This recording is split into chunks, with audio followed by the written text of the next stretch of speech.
Thank you for tuning in and checking out Unlucky, a memoir. My name is Kat. Everyone has a story. This one just happens to be mine. I left off last week still talking about the program I was in, and I'm going to continue on that and wrapping up the end of that journey. Throughout that program, I was shown a lot of grace, and a lot of that came because of my actions, my intentions, and my effort. And I try to instill that in everybody, that it's your actions, intentions, and effort that shine through, and people are more willing to give you more opportunity. And one of the amazing things on this journey that I realized, that especially through my faith, the less I ask for, the more I'm given, just through my actions, intentions, and effort. So as I was wrapping up the end of this program, I ended up staying there longer than the minimum, or the maximum amount of time. They gave me a little grace, let me stay a little longer so I could start my career and not have a lapse in employment and spend the money I'd already saved before moving out. And I remember a lot of people asking me why I decided to go into sober living instead of just going to get my own apartment. And I realized on this journey, especially in early recovery, I didn't need the extra stress in my life at this point. And sober living meant living most likely with a roommate, rules, structure, which all weren't a bad thing to me. And that also meant I didn't have to worry about an electric bill. I didn't have to worry about a cable bill, internet, any of that other stuff. I knew it was all going to be taken care of under the sober living. And it was an uncomfortable decision, but it was still a decision that I ended up making. And right before I left the program is when I started an internship to be a peer support specialist in the state of Colorado. And it was a paid internship. And in starting that, one of the other people there ran a sober living. And I talked to her and decided I was going to move into one of her houses. I went to check out a couple of locations. And after I decided on one of them, I had talked to her again. And then she asked me, she goes, well, if you'd be willing to move to this other location, I need a house manager. And that would mean decreased rent and my own room. And of course, that sounded like an amazing opportunity. And I hadn't yet learned to utilize the people I keep in my life and utilize non-negotiables, because I kind of jumped out of the frying pan into the fire. It's similar to when I owned my own business, and it was a tattoo shop. And I remember telling people after that, I would rather work for somebody else and take home 100% of the 50% that I made as an artist working under someone else than the 100% in being an owner. Because what most people don't realize when owning things, you also own all the headaches, all the responsibility. And just like in this case, going into sober living and becoming a house manager, I'm not sure I realized what that was going to entail, especially with the support I received from the owner of the sober livings. It sounded like a really good idea, and I probably should have bounced it off some people before I just jumped in and made that decision. But I show up at the house, and it might as well have been Lord of the Flies over there. The house manager that was there had relapsed that nobody knew about yet. A lot was in this disarray and chaos. The sink had dishes piled 6-8 inches above the rim of the sink. The carpets were dirty. There was litter laying everywhere. People were just kind of used to doing whatever they wanted to do. I also found a resident there who was supposedly kicked out 2 weeks earlier, and the manager who was there, who I was replacing, swore up and down that he had vacated him from the premises 2 weeks earlier.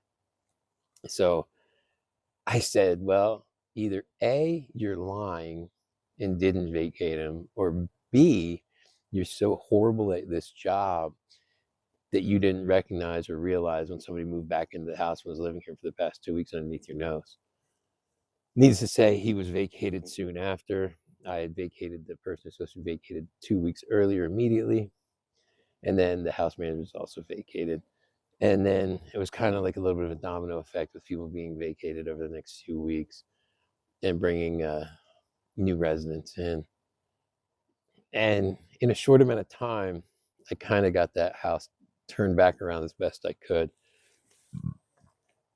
But within being there for that short amount of time and the effort and tension and actions I took, a good friend of mine, an organization he worked for, a rehabilitation center, was opening a PHP program, which is a partial hospitalization program for recovery. And they were looking for a housing manager to take over the housing end of that project. So he ended up throwing my name in the ring, and I was interviewed by the owner of that program, and he had presented an amazing opportunity to me to run the housing end of the program with full autonomy and support, which I wasn't receiving at the other location.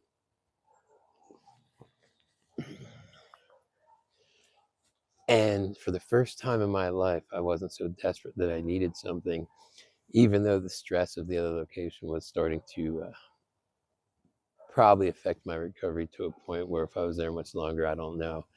I definitely would have made decisions and probably left that situation regardless. But the owner, I couldn't make it because of my schedule up to the office to interview with him. So he came out to the house I was managing to interview me. And in the process, like I said, he presented a really great case. And like for the first time in my life, not being desperate, I was able to present non-negotiables, being that I would not peer to any of the participants in the program.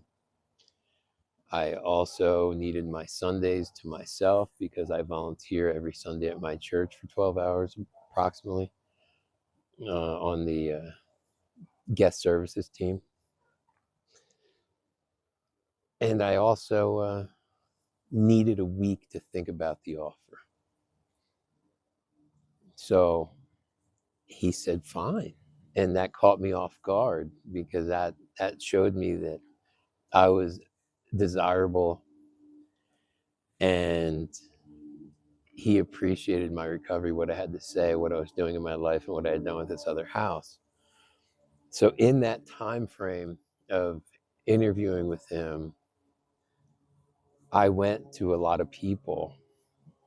The one person I really couldn't go to was my friend who introduced me to the job, because regardless, he's biased from being inside the organization already. But I took it to other people in my life. I took it to other people at the office where the internship for peer support, and discussed it from a recovery angle with them and any information they had as far as what I was looking at and what I was getting myself into. I took it to church and talked to my pastor about it. I talked to other members of the congregation who I care deeply for and care deeply for me and only want to see me improve and do better. And in doing so, I got a lot of positive feedback that it sounded good.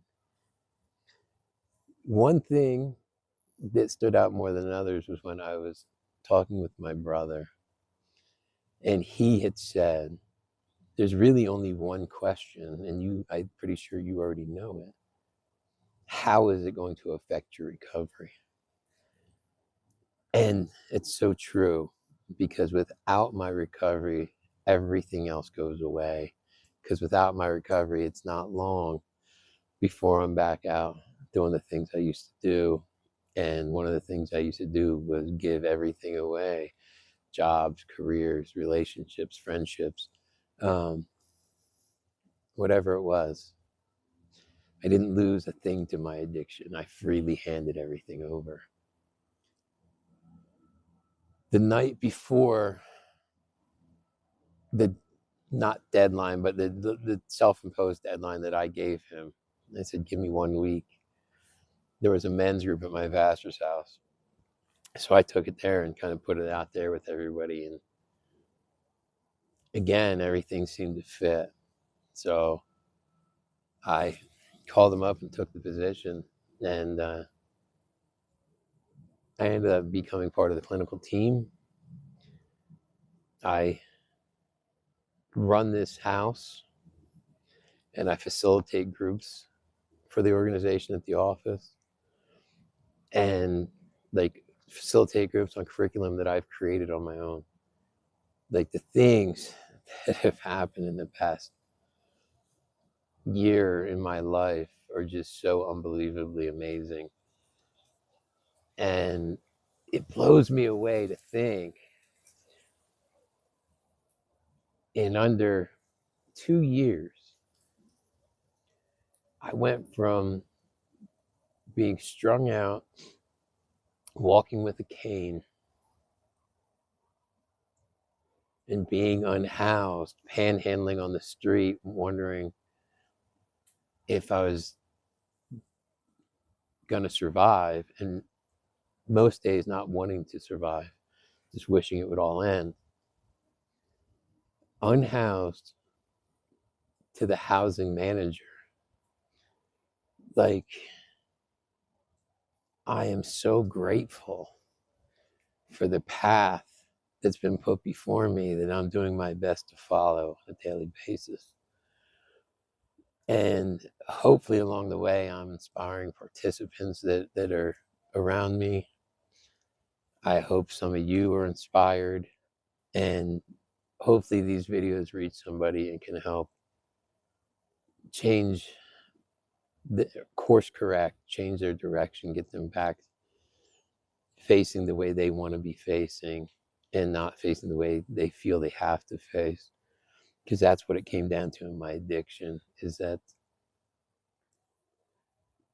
I felt like I had to stay in that because I felt like I had no options and no choices other than I felt it was impossible to ever get back to society, let alone to the point where I'm at today. Like, life is really good.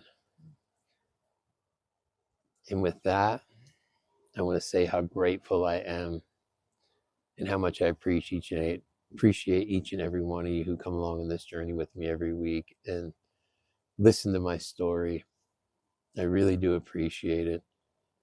And I appreciate all the organizations and people along the way who've helped. Last week I talked about Back on My Feet, the Denver Rescue Mission and New Life Program, Flatirons Community Church, St. Francis Center, Stout Street Clinic downtown. Not to mention my best friend Andrew, who supports and has my back through all of this. My brother, my family, like all these people played a part. I may have done the work, but without the connections, community, and support from all these different people and organizations, I don't know if I would have been able to do it. So again, I'm grateful for each and every one of those that I've mentioned. If I forgot to mention, I'm very sorry. It's been an impactful and crazy past couple of years. And I really want to focus on the gratitude, being November, coming up on Thanksgiving, and just how grateful I am to still be here today and have all these opportunities, and understand that the journey's just begun. I took up the pen, and I've been writing the next chapter. And that chapter is just headed to a better tomorrow. And again, I said this before, my mantra is I'm not worried about being better than the next man. I just want to continue to be a little bit better than the man I was yesterday.